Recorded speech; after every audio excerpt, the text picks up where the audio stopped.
안녕하세요. 오늘은 보일러의 블로다운에 대해서 말씀드려볼까 싶은데요. 얼마 전에 네이버 카페 간행보일의 보일러의 블로다운 주기에 대해서 좀 문의하는 글이 올라오기도 했고, 현장을 다니다 보면 보일러의 블로다운 주기라든지 양이 좀 제각각이거나 뭐 이런 여러 가지 이제 상황들을 좀 보게 되는데요. 그래서 오늘은 보일러의 블로다운을 어떻게 하는 게 좀 적정할지에 대해서 한번 말씀드려보겠습니다. 보일러의 계통이 보통 이제 간단하게 보면 이렇게 생겼죠. 각 증기 설비에서 사용하고 증기를 사용하고 나서 이제 응축수가 응축수 탱크로 이제 들어오게 되고요. 증기를 사용한 만큼의 이제 급수가 연수기를 거쳐서 경사연화 장치를 거쳐서 응축수 탱크에 이제 같이 들어오게 되고요. 이 응축수 탱크에 있는 그 응축수를 급수 펌프가 펌핑을 해서 보일러에 이제 공급을 하게 되는데, 이 과정에 그 약품 주입 장치가 연결이 돼 있어서 급수 펌프가 이제 돌아갈 때 약품 주입 펌프도 같이 돌도록 연동해서 보통 그렇게 이제 약품을 주입하고 있습니다. 블로다운을 왜 하는가?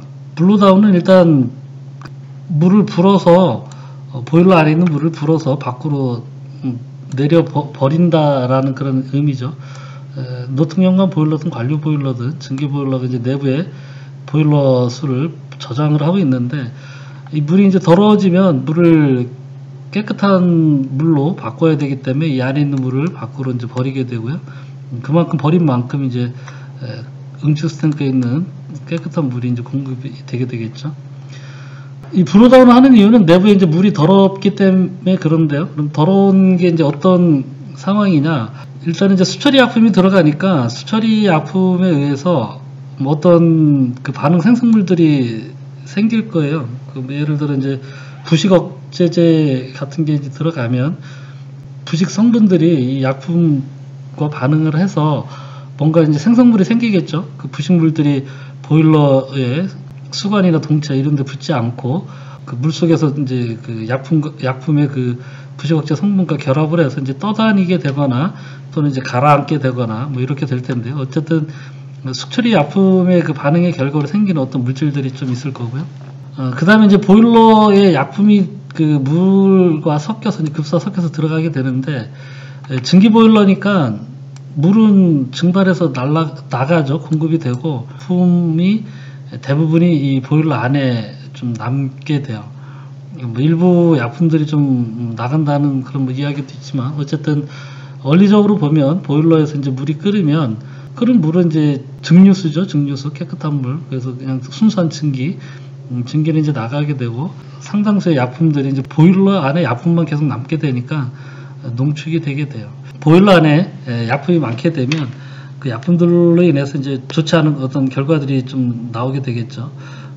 내부에 그 약품이 많으면 많을수록 어떤 그 물의 성질도 좀 바뀔 거고요. 또 물이 이제 좀 안에서 혼탁하고 약품이 많은 걸로 인해서 뭐 거품이 일어난다든지, 그래서 캐리오버가 생긴다든지, 그 습증기가 공급이 된다든지 하는 2차적인 문제들을 일으키게 돼요. 그래서 블로다운 하는 이유는 내부의 물을 바꿔주기 위해서죠. 내부의 물이 약품을 공급하면서 그 약품이 남거나 또는 그 약품의 어떤 반응의 결과로 어떤 생성물들이 생기는 것들을 밖으로 빼줘야 되기 때문에 이제 블로다운을 하게 되는데요. 그럼 왜 수처리 약품을 주입하는가?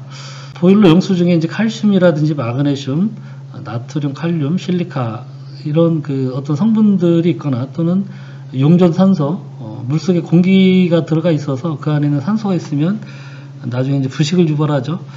그 다음에 이제 pH 값이 적정하지 않거나 이런 각종 어떤 성분이라든지 수치가 적정하지 않을 때는 보일러에 부식이라든지 스케일을 발생시키고, 이런 부식이나 스케일이 좀 심하게 이제 진행이 되면 보일러가 이제 과열이 되거나 열 전달이 제대로 안 돼서 이제 과열이 되는 거죠.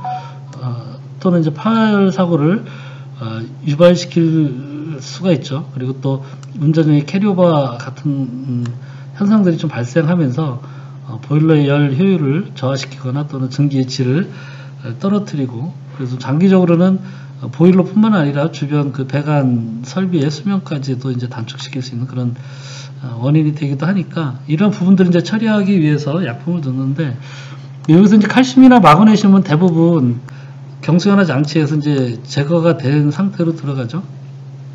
그 외 나머지 것들은 사실은 이제 경수연화 장치 말고는 이제 급수 쪽에 별다른 수처리 설비가 없기 때문에 결국은 다 그 수처리 약품으로 처리를 한다고 봐야 돼요. 그래서 대표적으로 이제 실리카라든지 실리카랑 반응하는 약품, 그 다음에 용존산소를 없애기 위한 그 산소 제거제, 탈산소제 같은 게 이제 들어가고요.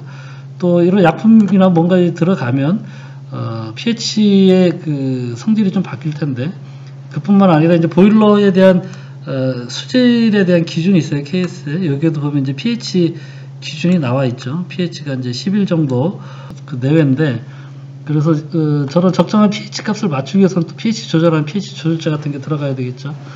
그리고 이제 이렇게 반응된 결과물로 생성된 것들이 이렇게 이제 관벽이라든지 뭐 어떤 동체나 이런 데 달라붙지 않고 잘 떠다니게 한다든지, 아니면 밑으로 무거워서 가라앉게 하기 위한 뭐 응집제라든지 계면활성제라든지 기타 이제 그런 보조적인 약품들이 같이 섞여서 들어가게 돼요.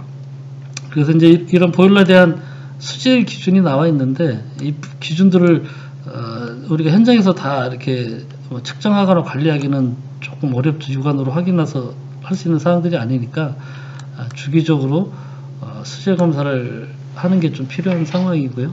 그 다음에 이제 블로다운은 그러면 어떻게 해야 되느냐, 블로다운 방법에 대해서 좀 보면은요, 먼저 하부 블로다운이 있어요. 하부 블로다운은 보일러 밑에 가라앉은 이물질들이라든지 이런 부분들을 좀 빼내기 위해서 하부에서 이제 물을 배출시키는 그런 작업이죠. 바닥 부분에 이제 가라앉은 슬러지라든지 이런 부분들이 이제 가라앉게 될 텐데, 이런 부분들을 드레인 밸브를 열어서 순간적으로 열고 닫고 하는 동작으로 이제 배출을 시키게 되는데요.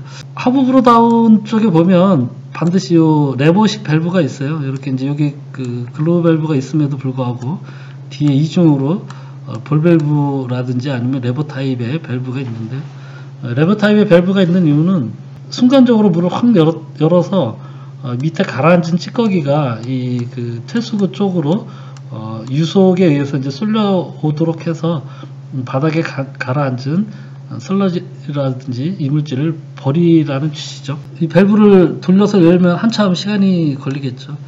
그래서 이제 그런 맥락을 생각한다면 이 하부 블로는 그냥 밸브를 열어서 그냥 쭉 냅두는 것보단 열었다가 얼마 있다 다시 닫았다가 열었다가 닫았다가 하는 이런 동작을 반복하면서 밑에 쪽에 약간 이제 수충격 같은 것도 주면서 그 이물질들이 이 퇴수구 쪽으로 이렇게 몰려오도록 하는 게 좀 더 효과적이라고 할 수 있어요. 자동화 시키는 경우도 이제 좀 있는데, 이 자동화 시키는 경우에도 보면 이 자동 밸브들이 하부 브로를 하는 자동 밸브들이 대부분 공합 밸브예요. 전동 밸브 같으면은 그 전동 밸브가 작동하는데 시간이 상당히 많이 필요하죠. 이렇게 쭉 돌면서 열릴 때까지 시간이 필요하다 보니까 그런 어떤 수증기역 현상이라든지 이런 유속을 좀 갑자기 이렇게 확 빠르게 해준다든지 이런 거를 좀 하기 어렵죠. 그래서 대부분 이렇게 이제 콤프레셔를 연결을 하거나 또는 뭐 기계실 내에 이제 그 공압을 받을 수 있는 것 같으면 그런 공압이랑 연결된 공압 밸브를 이용해서 자동으로 그 배출을 하게 됩니다. 자동할 때는 주로 이제 타이머를 쓰는 경우가 좀 대부분이고요. 관류 보일러라든지 노통형화 보일러도 기본적으로 하부 브로는 대부분 해주고 계실 거예요. 그걸 뭐 빈도가 이제 하루에 한 번씩 해주느냐, 또는 뭐 한 번 할 때 전배수를 시키느냐, 뭐 한 절반만 버리느냐, 뭐 이런 차이는 좀 있겠지만, 어쨌든 이제 이런 그 브로 작업을 할 때 보일러의 그 저수위 센서가 정상적으로 작동하는지도 한번 같이 테스트 해보면 좋으실 것 같아요. 상당수의 그 현장에서는 전원을 아예 내려놓은 상태에서 브로를 하는 경우도 좀 있긴 한데요. 알람이 뜨면 이제 좀 시끄럽고 그래서 그럴 수도 있겠지만, 어쨌든 뭐 이런 그 브로하는 과정에서 저수위 센서가 그 경보가 제대로 잘 작동하는지도 한번 테스트도 겸사겸사 해보면 나쁘지는 않을 것 같습니다. 그 다음에 이제 상부 브로다운이 있는데요. 상부 브로다운은 위쪽에 떠다니는 더러운 그 물을 버려서 바꿔주는 그런 작업이죠. 보일러 관수 안에 그 총용용 고용물 TDS 농도라고 하는데요. TDS의 농도가 높아지면 물속에 이제 떠다니는 게 많은 거예요. 물속에 녹아서 떠다니는 이런 어떤 이물질 같은 것들이 이제 많아지게 되면 당연히 물의 수질이 좋지 않은 거죠. 그래서 이제 이걸 자동화할 경우 대부분 이제 전기 전도도 센서를 전동 밸브와 연동을 해서 그렇게 하게 돼요. 여기 이제 그 센서가 전기 전도도 센서가 본체에 박혀 있어서 본체 내부에 그 보일러수의 전기 전도도를 측정을 하고요. 수질이 안 좋으면 떠다니는 게 많고 이물질이 많으면 전기가 잘 통하죠.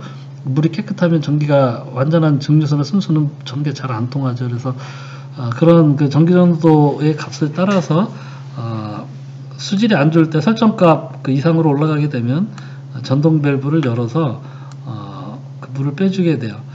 보일러에 이제 이렇게 그 나중에 이제 추가적으로 이렇게 달기도 하는데 하나는 상부부로 다운을 하는 그 컨트롤러고 또 하나가 이제 하부부로 다운을 하는 그 조절기예요. 이 상부부로 다운이 이제 자동화됐을 때는 그 전기전도도 센서의 일단 위치도 좀 중요하겠죠. 이렇게 이제 센서를 설치를 했는데 센서의 길이가 충분히 길어서 이 안에 관수의 그 보일러수의 그 전기전도도를 잘 측정을 하고 있는지, 뭐 센서가 이제 짧아서 그 보일러 동체 안에까지 그 감지부가 안 들어가면 안 되겠죠. 잘 감지하고 있는지, 그 다음에 이건 이제 추가적으로 나중에 그 전기전도 센서를 다룬 건데, 이쪽에 그 상부부로 다운 돼서 이제 나가는 드레인 관 도중에 달아놨죠. 이쪽에 밸브가 열리지 않으면 보일러 수가 나오지 않기 때문에 전기전도도 측정 자체가 안 되죠. 이런 건 이제 시공을 잘못했다고 봐야 돼요. 그래서 그 센서의 작동 상태라든지 이런 부분들도 좀 눈여겨보실 필요가 있고요. 그 브로다운한 물을 어떻게 처리하느냐, 뭐 그냥 버리시는 경우도 이제 상당수 있긴 한데, 또 나름대로 그 보일러 안에 동체 안에 있는 물이 상당한 열을 가지고 있기 때문에 그 물을 사용해서 뭔가 다른 부분으로 좀 그 열을 활용할 수 있는 그런 장치들을 설치하는 경우도 많이 있습니다. 특히 이제 상부 브로다운 같은 경우에는 보일러가 작동 중에도 보일러수의 수질이 좋지 않으면, 전기 전도도가 좋지 않으면 자동 밸브가 열려서 보일러 동체에 있는 물을 가동 중에도 이제 빼낼 수 있기 때문에 이런 경우에는 이제 상당히 높은 온도의 그 보일러수가 그대로 나오게 되죠. 그래서 이쪽에 이제 프러시 베셀이라는 장치를 설치하게 되는데요. 만약에 이제 블로다운 자동 밸브가 열려서 보일러 동체 안에 있는 보일러수가 빠져나오게 되면 이제 물은 밑으로 가서 열교환기와 열교환에서 이제 버려지고요. 이 열교환기는 이 응축 탱크에 들어가는 급수를 가열을 해서 보내주거나, 또는 뭐 급탕 쪽에 있는 그 급탕 보급수를 가열해 줄 수도 있고요. 이 후러시 베셀에서 그 본체에서 나온 그 보일러 수 중에 이제 물은 밑으로 떨어져서 이제 열교환기 가서 활용을 하고, 나오자마자 이쪽 부분에서 이제 동체 안에는 압이 높죠. 압이 높고 후러시 베셀 안은 특별한 사정이 없으면 이제 대기압과 같은 상태라서 재증발 전기가 바로 생기게 돼요. 그럼 그 재증발 전기를 이용해서 응축 탱크의 탈기기라든지 다른 쪽에 이제 저압 전기를 사용해서 뭔가 가열할 수 있는 그런 장치들이 있다고 하면 그런 쪽에 저압 전기를 활용한 부분 쪽으로 공급해서 사용을 하곤 합니다. 하부 브로다운 같은 경우에는 좀 수질 상태가 많이 좋지 않죠. 밑에 이렇게 이제 슬러지라든지 이런 게 쌓여 있을 수 있기 때문에 이거를 뭐 판형 열교환기라든지 이런 쪽에 보내서 뭔가 활용하기는 사실은 조금 쉽지 않은 상황이고요. 물론 이제 뭐 밑에 슬러지가 항상 있는 건 아니니까 뭐 그 수질 상태는 이제 경우에 따라 달라지겠지만, 어쨌든 이렇게 하부 브로다운을 통해서 나오는 물을 일단 저장을 했다가 그 배출하는 그 탱크를 블로다운 베셀이라고 이렇게 불러요. 이 탱크 안에는 뭐 사실 딱히 이제 특별한 것은 없고요. 그 터모 하수법에 보면 건물 내에서 배출되는 물의 온도는 40도 이하로 하여야 한다라는 규정이 있어요. 그 하수도에 배출되는, 공공 하수도에 배출되는 그 건물에서 나오는 하수의 수질에 대한 뭐 탁도부터 해갖고 이렇게 쭉 이제 뭐 BOD라든지 이런 거 쭉 법적 기준이 있는데 그 중에 이제 온도에 대한 기준이 있고 온도가 40도 이내이도록 그렇게 되어 있어요. 만약에 40도 이내인 물이 하천이라든지 뭐 어디 이런 데 들어간다고 하면 또 다른 영향을 줄 수가 있잖아요. 그래서 이 브루다운 베셀은 기본적으로 물의 온도를 떨어뜨려 주는 거예요. 보일러에서 나오는 물의 온도가 이제 40도보다 넘게 되면 여기 이제 급수 배관이 연결이 되어 있고요. 급수 배관에 전자밸브가 있고 온도 조절기를 본체에 달아서 40도로 이렇게 설정을 해 놓으면 본체의 온도가 40도보다 올라가게 되면 여기 이제 온도 센서네요. 그 본체 온도가 그 40도 이상 올라가게 되면 급수가 열려서 그냥 급수를 섞어서 40도 이하의 물이 돼서 이제 그 배출이 되도록 이렇게 이제 사용하는 게 이제 블로다운 베셀이고요. 이렇게 이제 블로다운 베셀의 사이즈가 크게 되면 이 내부에다가 그 열교환 코일 같은 거를 넣어도 되겠죠. 열교환 코일 같은 거를 넣어서 이 안에 있는 열을 활용하는 그런 경우도 있어요. 이제 직접적으로 쓰진 못하니까 어떤 코일 같은 형태나 이런 걸 그냥 잠겨서 조금이라도 열을 활용하기 위한 그런 방법으로 쓰는 경우도 이제 가끔 있고요. 그럼 이제 브로다운의 주기라든지 또는 그 양을 얼마큼씩 해야 되느냐. 일단 수질이 나쁠 경우에 해야 되겠죠. 수질이 나쁘지도 않은데 뭐 브로다운 할 필요 없잖아요. 브로다운 하는 것 중에 이제 가장 흔한 게 이제 뭐 관료 보일러는 아침에 가동하기 전에 전배수를 하고 나서 이제 가동을 한다. 보통 이제 그렇게 하고 있고, 노통연관 보일러 같은 경우도 이제 아침에 가동 전에 뭐 한 절반 정도를 비운다. 저수위까지 비운다. 또는 뭐 2, 3일에 한 번 전배수 시킨다. 뭐 일주일에 한 번 전배수 시킨다. 관료 보일러는 좀 약간 현장에 따라 다르기는 한 것 같은데요. 일단 기준이 있어야 되겠죠. 기준은 수질이죠, 수질. 수질이 더러워서 이제 바꾸는 거니까 수질이 더러우면 바꾸고 수질이 뭐 그래도 괜찮으면 뭐 그 주기를 조금 길게 한다든지 양을 적게 한다든지. 그래서 일단 수질을 보기 위해서 필요한 게 뭐냐면 그 보일러 수를 주기적으로 채취해서 외부에 수질 검사를 좀 의뢰를 하셔야 돼요. 이 보일러가 한번 부식이 되거나 스케일이 생기면 이제 걷잡을 수 없죠. 뭐 주기적으로 세관 작업을 해준다고 해도 그 1년에 한 번 정도씩 있기 때문에 그 사이에 이제 뭐 어떤 문제로 인해서 이제 부식이 급격하게 발생될 수도 있고 그렇죠. 그래서 보일러 수질에 대한 항목들을 현장에서 이제 점검하는 거는 그 항목들이 뭐 굉장히 많아서 좀 어렵기 때문에 외부에 수질 검사를 맡겨서 이제 하는데 보통 수처리 약품을 납품하는 업체에 시켜서 하시는 경우들이 좀 많은데요. 뭐 수처리 약품을 납품하는 업체에서는 이제 무료로 해주기도 하죠. 어떤 업체들에 따라서는. 뭐 제가 이제 권장하고 싶은 거는 약품을 납품하는 업체 말고 다른 쪽에 수질 검사를 의뢰해 보시기를 좀 권해드리고 싶어요. 아무래도 약품을 납품하는 입장에서 수질 검사를 하면 그 수질이 나쁘게 나온다 그러면 또 입장 곤란하죠. 자기들이 약품을 납품하고 있는데. 또 수질 그 검사 항목 중에 보면 대부분 이제 그 첨가제의 양 농도에 대한 부분이 있는데 그 부분이 또 공정하게 될 수 있을지, 뭐 약품이 좀 많다, 그 약품을 줄여야 된다 이런 의견을 내기가 좀 쉽지 않겠죠. 어쨌든 뭐 나름대로 이제 업체들이 그 뭐 객관적으로 잘 하기는 하겠지만 좀 더 공정성을 기하기 위해서는 또 객관적인 결과를 받아보기 위해서는 제3의 그 업체에 좀 맡기시는 것도 좀 필요하지 않을까 좀 그런 생각을 해보고요. 이 항목들 중에서 이제 현장에서 저희가 직접 재볼 수 있을 만한 게 pH하고 전기전도도예요. pH하고 전기전도도는 이제 휴대용으로 계측할 수 있는 계측기들이 있기 때문에 최소한 우리가 해볼 수 있는 거는 일상적으로 좀 해보셔야죠. 매일은 아니더라도 뭐 2, 3일에 한 번이라도 주기적으로 이제 보일러 수를 채취를 해서 전기전도도 하고 pH의 상태를 봐가면서 브로다운을 어떻게 할 것인지, 그 다음에 수처리 약품의 양을 늘릴 것인지 줄일 것인지 이런 부분들을 일상적으로 좀 관리를 하셔야 돼요. 이런 그 수질에 대한 관리 없이 그냥 단순하게 뭐 아침마다 비운다, 뭐 이틀에 한 번씩 비운다, 뭐 이런 거는 전혀 맥락이 없는 얘기죠.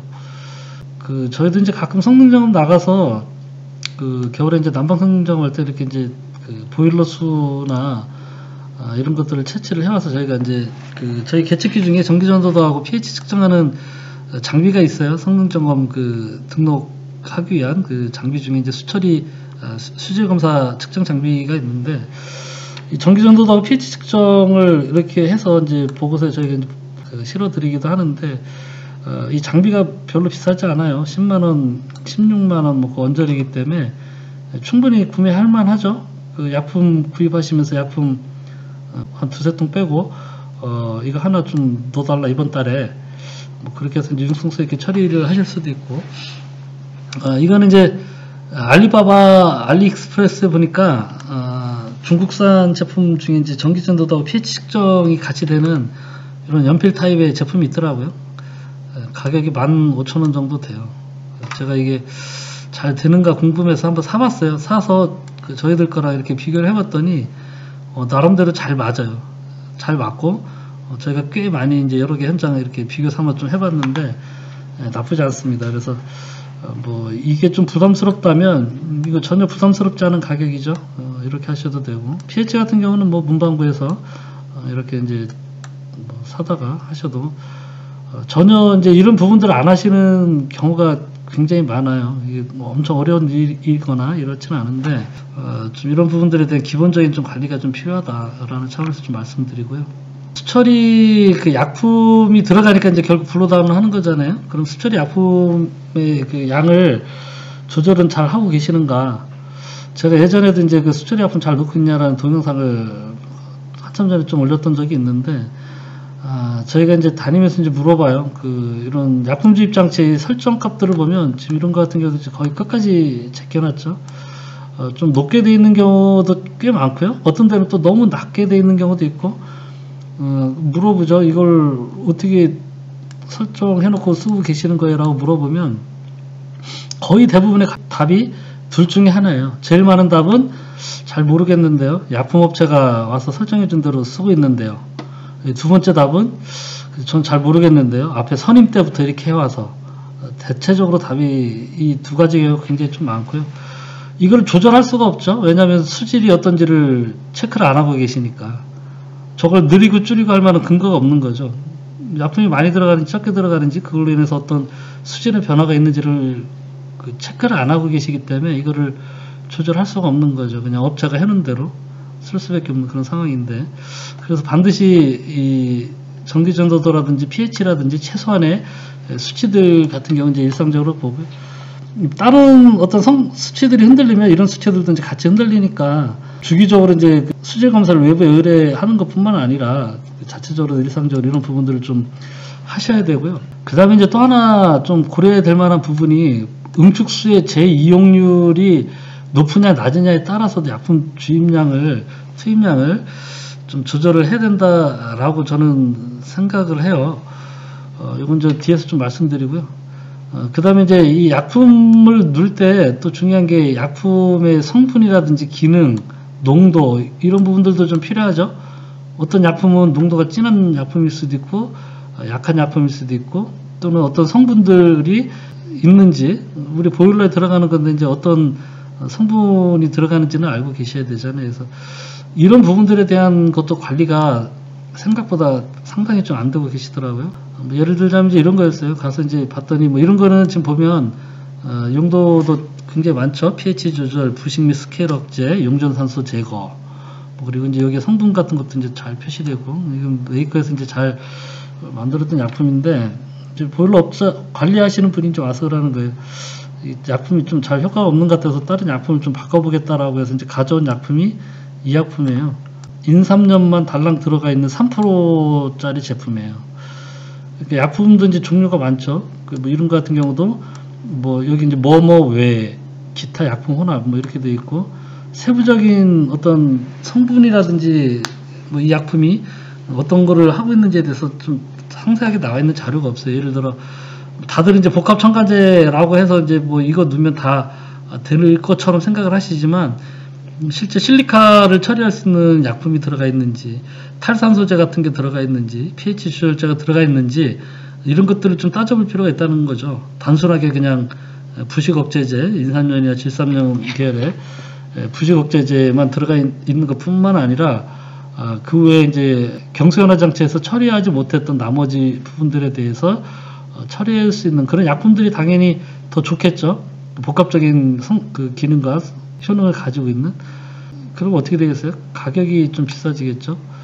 그래서 부식억제제 첨관제 이거를 이제 인터넷에도 보면 같은 20리터라고 하더라도 가격이 뭐 두세 배까지도 차이가 나거든요. 두세 배 차이가 나면 차이 나는 이유가 있겠죠. 그런 부분에 대해서도 납품 받기 전에 반드시 이제 그 성분이 뭐냐, 그 다음에 어떤 기능들을 하냐, 어떤 약품들이 있어서 이거에 대해서 좀 꼼꼼히 잘 따져보시고 약품을 넣으실 필요가 있죠. 실컷 약품 뭐 열심히 넣었다고 넣었는데 봤더니 달랑 인산염밖에 없고 다른 성분 하나도 없고 응축수된 탈기기도 없고 산소 처리는 하나도 안 됐고, 그래서 때 되면 보일러에서 이제 빵꾸 나고 부식이 생기고. 적정한 주입량에 대한 것도 이제 업체 미리 좀 확인해 볼 필요가 있겠죠. 약품마다 이제 어떤 농도라든지 성분에 따라서 업체가 이제 권장하는 적정한 주입량이 얼마인지를 알고 거기에 맞춰서 이제 조절을 하셔야 되잖아요. 그거보다 적거나 많거나 하면 당연히 뭐 적절하지 않겠죠. 그 보일러 계통이 보통 우리 건물에서는 이렇게 됐죠. 증기 난방을 하는 그 공조기에서도 이제 응축수가 좀 나오고요. 건물 내에 증기 보일러가 있다고 하면 증기 가설을 많이 하죠. 난방용 열기환기가 있고 또 급탕우량 급탕 탱크 있고 뭐 흡수식 냉동기가 이제 증기 이런 식으로 있는 경우도 이제 뭐 드물게 있긴 하지만, 대체적으로 어쨌든 여기서 이제 이렇게 돌아온 응축수들 하고, 그 다음에 이 보일러에서 나갔는데 응축수로 돌아오지 않는 증기들이 있죠. 대표적인 게 이제 증기 가습이죠. 가습은 공조기 안에서 이제 뿜어지면 그냥 공기 급기 중으로 혼합이 돼서 실내로 가니까 응축수로 돌아오지 않고요. 뭐 식당 같은 경우에 식기세척기가 있다고 하면 증기식 식기세척기 같은 경우도 이제 대부분 그쪽에서 소진이 되고 돌아오는 양은 이제 아주 조금만 돌아오게 되죠. 대체적으로 이제 건물에서는 이 식당에 있는 그 식기세척기하고 이제 증기 가습 정도가 이제 소진되는 증기일 것 같고요. 뭐 일부 건물, 예를 들어 이제 병원이나 이런 데는 증기 멸균기, 증기 소독기가 있죠. 그 다음에 이제 공장이라든지 이런 데야 뭐 증기를 워낙 뭐 다양하게 쓰니까 스팀 뭐 찜기라든지 뭐 다른 어떤 부분들이 있다라고 하면 이제 그런 부분들이 있을 텐데요. 그래서 이제 거기서 그만큼 이제 소진되는 그 증기만큼 응축수로 돌아오지 않는 그 양만큼 이제 급수가 경선화 장치 통해서 이제 들어오고요. 여기서 이제 급수 펌프가 보일러로 돌아갈 때 여기 이제 약품이 들어가게 돼요.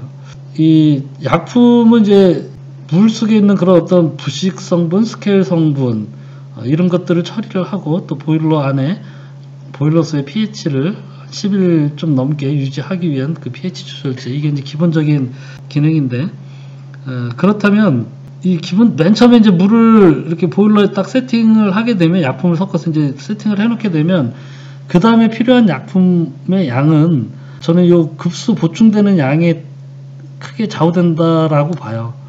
왜냐하면 이쪽에 증기가 나갔다가 돌아오는 응축수들은 사실은 이제 증기가 갔다가 식어서 온 거니까 거의 증류수에 가깝죠. 요 보일러에서 이제 순수한 물만, 순수한 증기만 나갔다가 그게 이제 식어서 오는 거니까 여기는 사실 수처리 약품이 필요 없죠. 깨끗한 물인데, 수돗물보다도 더 깨끗한 물인데 뭐 약품 처리할 필요가 없죠. 스케일 성분이나 이런 것들도 다 보일러 안에 남았고 그 순수한 물만 이제 나갔다 들어오는 거죠. 수질 처리가 필요한 부분은 연수기를 거치긴 했지만, 연수기에서는 이제 칼슘, 마그네슘만 이제 주로 제거가 되고 나머지 성분들은 잘 처리가 안 되잖아요. 그래서 그 칼슘, 마그네슘을 제외한 나머지 부분들을 처리하기 위해서 이제 이쪽에 해당되는 만큼, 급수 보충되는 양만큼 약품이 좀 들어가야 되지 않을까, 그렇게 이제 생각을 하는데, 그러면 이제 이런 경우를 한번 생각해 봐요. 겨울에는 공조기에서 이제 가습을 해요. 그 가습 좀 썼고, 공조기 이제 증기코일 난방도 했고, 겨울에 이제 난방도 열기환기 통해서 이제 뭐 온수도 공급해서 난방도 하고, 어쨌든 이러면서 이제 나름대로 공조기 쪽에서 이제 가습을, 겨울엔 가습을 하니까 그 증기가 소진이 되는데, 여름이 됐어요. 여름 되면 이제 공조기를 가동하더라도 공조기에서 가습은 거의 안 되고 있죠. 가습은 안 되고 있고, 거의 대부분 급탕 탱크 말고는 여름에 쓰는 게 없단 말이에요. 보일러에서 나간 증기가 급탕 탱크 가서 가열을 하고 나서 응축수로 돼서 돌아오죠. 여름철에 만약에 급탕 탱크만 쓴다고 하면 중간에 와서 증기가 새지 않는 이상은 그냥 응축수가 100% 재회수되는 거예요. 응축수가 순수한 물이죠. 증류수. 급수 들어가는 양도 거의 없을 거예요. 100% 다공축수만 가지고 이렇게 재사용이 되니까. 그런 경우에 약품주입이 필요할까요? 저는 뭐 약품주입을 뭐 완전히 안 하는 게 좀 찝찝하다면 하긴 하더라도 아주 겨울에 비해서 굉장히 적은 양의 약품만 넣어도 충분하다고 봐요. 뭐 아니면 약품을 안 넣든가. 약품 넣는 거야 뭐 이쪽 안에 수질 상태나 이런 걸 좀 보면 되겠죠. 약품이 안 들어가면 브로다운 할 필요 있을까요?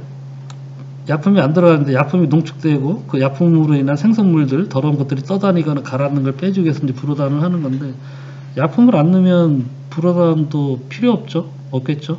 기본적으로 약품이 저는 이쪽에 좀 들어가야 된다고 보는데, 급수 쪽에. 이게 이제 보일러가 한 대이면 뭐 큰 상관없겠지만 여러 대 있으면 그게 조금 복잡해지니까 그럴지는 모르겠지만, 어쨌든 이쪽 급수 쪽에 이제 좀 약품이 넣는 게 맞다고 보고, 이쪽에다 약품 주입 장치를 놓고 이거를 급수 펌프로 연동을 하니까 약품이 필요하든 안 필요하든 하여간 보일러가 돌아가면 무조건 급수 펌프는 돌아가고, 그때마다 약품은 무조건 들어가게 되고, 약품이 들어가니까 한여름에도 브로다운을 해줘야 돼요.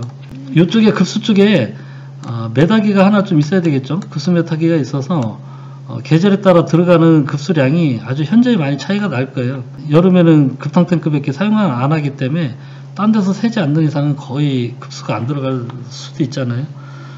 브로다운을 안 한다고 하면.